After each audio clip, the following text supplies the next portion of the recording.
our country will be bigger, better, bolder. It's an election fight that looks much different than when it began nearly 2 years ago to the day. America's comeback starts right now.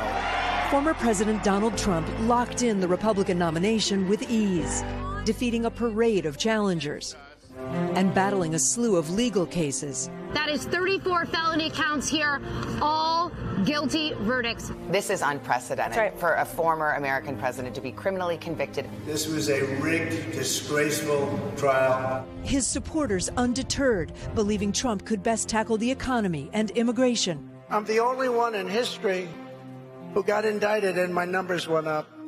Initially set for a rematch against President Joe Biden. I'm still the only person to ever beat Donald Trump. They made history as the oldest major party presidential candidates ever in an American election. A concern for voters and whispers about Biden's mental fitness soon grew louder. The special counsel referred to the president as a, quote, sympathetic, well-meaning, and elderly man with a poor memory. My memory is fine. But that first presidential debate in June set off 3 weeks of unprecedented political upheaval. Look, if we finally beat Medicare. This night got off to a tough start for President Biden. I think it's a legitimate question to say, is this an episode or is this a condition? Calls for Biden to suspend his re-election campaign were sidelined by an unthinkable twist. This is an NBC News special report. Take a look at what happened.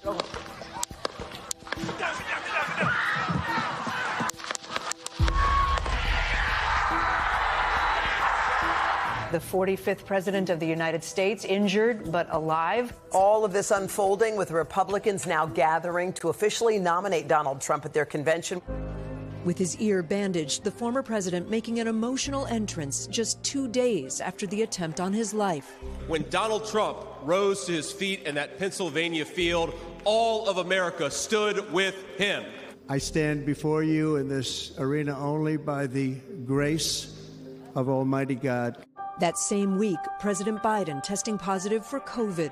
News broke of different Democratic leaders calling for the president to step aside. My fellow Americans. Days later, the president ending his re-election bid. I revere this office, but I love my country more.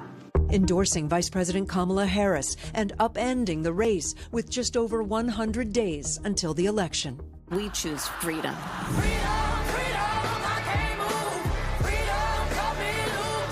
Democrats quickly energized by their first female nominee of Black and Indian descent. Harris showing strength on the issues of abortion rights and protecting democracy. Ours is a fight for the future. Trump pivoting to his new opponent. I didn't know she was black until a number of years ago when she happened to turn black.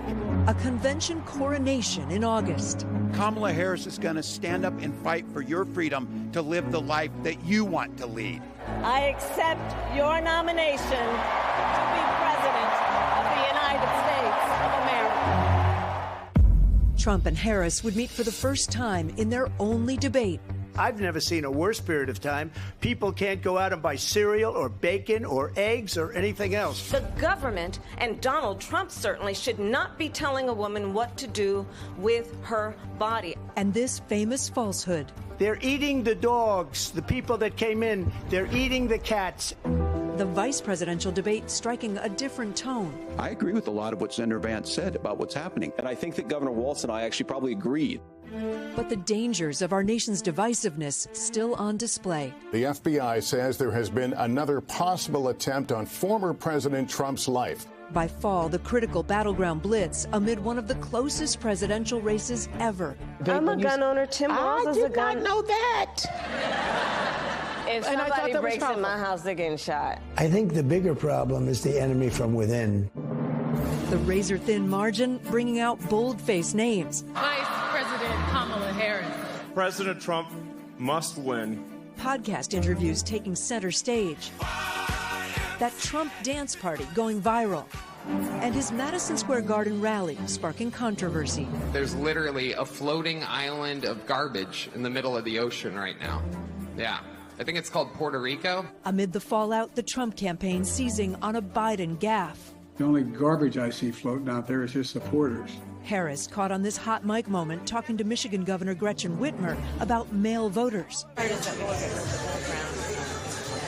while Trump tries to win over more women. Whether the women like it or not, I'm going to protect them.